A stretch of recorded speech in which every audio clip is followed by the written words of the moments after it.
In this guide, I'm going to show you how you can connect and play Rainbow Six Mobile with a controller. Before we do get into this guide, make sure to like the video and subscribe to the channel with all notifications on. It really does help with the channel and lets us know that you want more content like this. We'd greatly appreciate it, and if at any point throughout this guide you did have any questions, just ask them down in the comment section below and we can help you out further. I'm going to be doing my best to reply to every single comment down there. The first thing that you're going to want to do is grab your controller, and I'm going to be using an Xbox controller to demonstrate, but it works the exact same on like really any Bluetooth controller or any PlayStation controller. But go ahead and turn the controller on and press and hold down on the pairing button up at the very top until the LED light starts flashing rapidly. Whenever the light is flashing rapidly, that essentially means it's going to be in pairing mode, and it's a little bit different depending on what controller you're using, but for the most part they're all pretty much the exact same.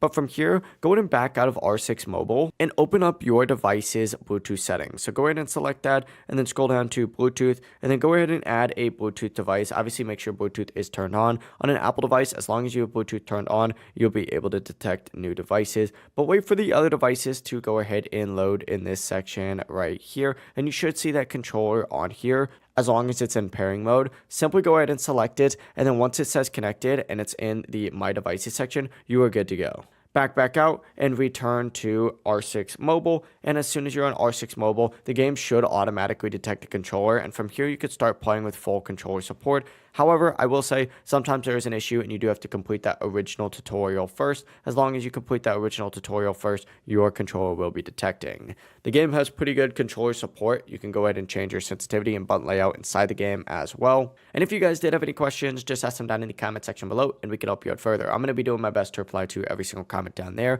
That being said, before you do leave this guide, make sure to like the video and subscribe to the channel with all notifications on. It really just helps out and lets us know that you want more content like this. We'd greatly appreciate it. Have a great rest of your day though. Peace.